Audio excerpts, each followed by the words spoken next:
Hello， 大家好，很高興又見面了。新的一年呢，快過去1個月了。我知道有很多朋友在新年都會立新年目標，可能決心要運動減肥，也可能是要開始學一門新的語言，或者是一種新的技能。剛開始的時候呢，總是雄心勃勃，但到最後總是不了了之。那在今天的 podcast 中，我就想跟大家聊聊7個小方法，或許可以幫助你把目標堅持下去。你可以到我的 Patreon 上去下載今天 podcast 的文本和詞彙列表。如果你需要更多的中級水平的中文學習材料的話呢，也可以在我的 Patreon 上找到，歡迎訂閱我的 Patreon。我把我 Patreon 的鏈接放在視頻下方的 description 當中。在今天視頻的最後，我們還是會一起回顧一下在今天視頻當中出現的一些重要詞彙，一定要堅持到最後哦。下面就讓我們開始今天的 podcast。新的一年，很多人都會做一件事，買一個新的計劃本，寫下新的目標。雖然我們心裡都知道，去年的本子大概只寫了1個星期，去年的新年目標大概也只認真過幾天，但每到新年，還是會忍不住想，要不今年再努力一次？於是我們又立了一些 flag， 想運動，想早睡，想學習，想改變生活，想讓這一年至少和去年不完全一樣。但問題是，這些目標我們其實已經失敗過很多次了。如果你現在對堅持這件事情已經有點累了，甚至有一點心理障礙，那這一期 podcast 也許能給你一點不一樣的思路。1，別太相信意志力，讓別人幫你一起堅持。很多人堅持不下來，不是因為懶，而是因為太依賴意志力了。意志力是有限的，工作、做決定、調節情緒都會消耗它。所以，與其每天逼自己硬撐，不如把堅持這件事交給別人一點點。比如，你想運動，可以找一個長期運動的朋友，一起約好時間。你一個人會賴床，但想到朋友在等你，就更容易起床。而且幫你堅持的也不一定非得是人。很多養狗的人每天都出門散步，不是因為自律，而是因為狗真的會一直叫。當你的行為會影響到別人時，堅持就不再只是你的個人問題了。2，該花錢的時候別太省。很多人都有這樣的經驗，免費的課程、資料、教程收藏了很多，但幾乎沒怎麼看。但一旦花了錢，事情就不一樣了，因為我們很怕浪費錢。報了健身課，就算不想動也會去。買了新設備，就會想多用幾次。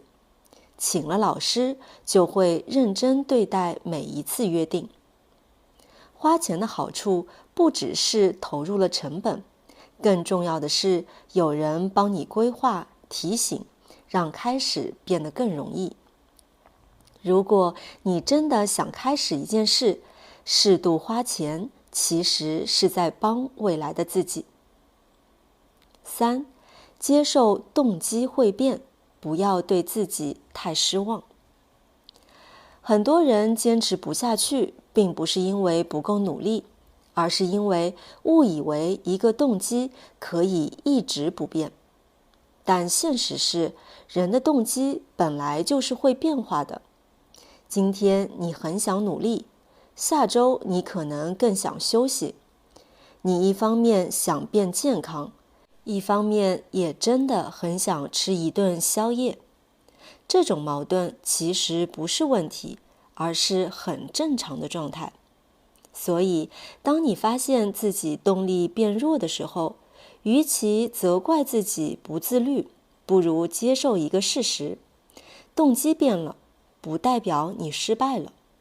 這時候，更有用的做法是調整動機，而不是逼自己硬撐。比如，如果你被一定要改掉壞習慣這種目標搞得很焦慮，可以把它換成多做一件對自己有好處的事。當目標變得更溫和，行動反而更容易發生。甚至一些聽起來沒那麼上台面的動機也完全沒關係，比如想被喜歡的人看到。只要這個動機真的能推你往前走，就已經足夠了。4. 把啟動成本降到最低。很多時候，攔住我們的其實不是事情本身，而是開始之前那一大堆準備工作。事情還沒開始，人已經累了，最後很容易對自己說一句：算了，今天不做了。我有一個朋友，為了能堅持早上出門運動，乾脆把啟動成本降到最低。冬天早上太冷，他提前設置空調自動打開，起床就不那麼痛苦。怕出門前準備太麻煩，一睜眼就直接穿上運動衣，省去換衣服的步驟。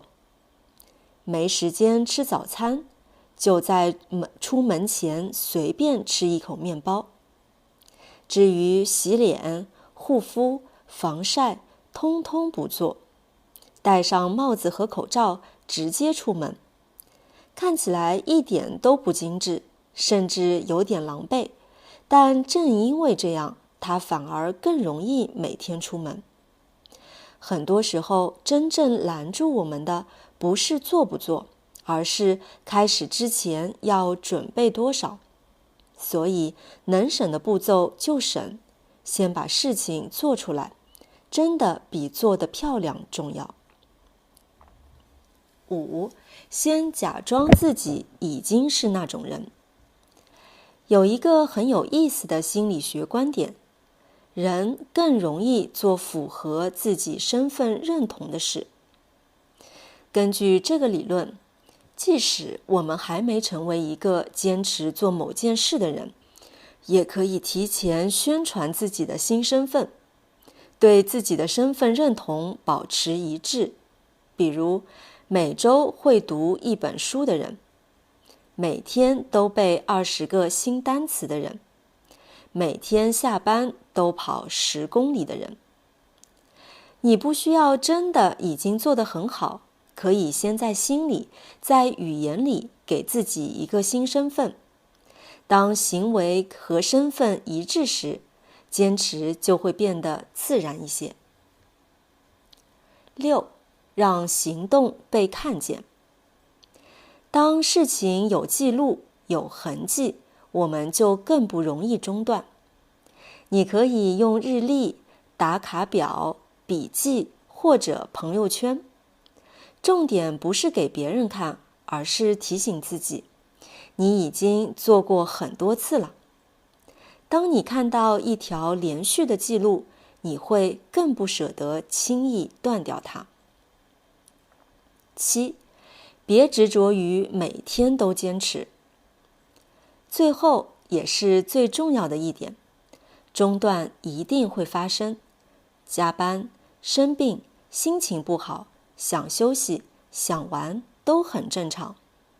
真正讓人放棄的不是中斷本身，而是中斷之後的自我攻擊。如果你一開始就知道我不可能每天都完美執行，那中斷就不會變成失敗。你可以提前給自己一個 Plan B， 休息、暫停，照顧好自己，然後再繼續。這7個方法其實有一個共同點：少一點消耗自己，少一點自責。堅持當然很好，但沒堅持下來也真的沒關係。哪天有心情了，突然又開始做一點點，說不定效果還不錯。怎麼樣？你覺得這7個小方法實用嗎？如果你有什麼想要堅持的新年目標，可以試一試哦。下面呢，就讓我們一起來回顧一下在今天視頻當中出現的一些重要詞彙。雄心勃勃，形容一個人有很大的理想和抱負，充滿了想要成功或改變現狀的強烈願望。他剛開始學中文的時候雄心勃勃，給自己定了很多學習目標。新年的第一天，很多人都會雄心勃勃地計劃未來。不了了之，指事情開始了，但後來沒有繼續進行，也沒有結果，就這樣結束了。這件事一開始討論得很熱烈，最後卻不了了之。如果沒有明確的計劃和行動，很多目標都會不了了之。障礙，指阻礙事情進行或目標實現的困難、問題或因素。語言障礙讓他在國外生活的前幾個月非常不適應。這次計劃失敗並不是能力問題，而是遇到了很多現實障礙。硬撐，指在已經很累、很難受或條件不允許的情況下，仍然勉強堅持，不願意停下來。他身體已經很不舒服了，卻還是硬撐着把工作做完。有時候停下來休息一下，比硬撐更有幫助。上台面，指某件事或某種動機在正式場合中拿得出手，被認為體面、正當，值得公開說明，常用於否定形式。這個想法私下說說可以，但放到正式場合不太上台面。這個理由聽起來不太上台面，但對我來說真的很有用。統統，表示全部，一個不剩，常用於口語中，語氣比較強。不想做的事情，我乾脆統統不做了。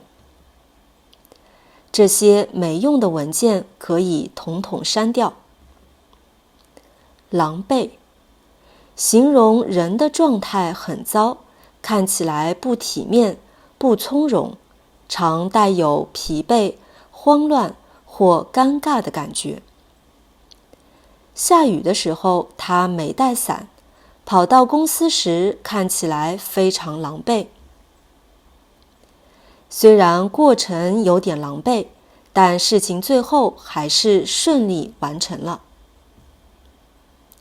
假裝，指明明不是那樣，卻故意表現得像是真的一樣，常用於行為或態度上。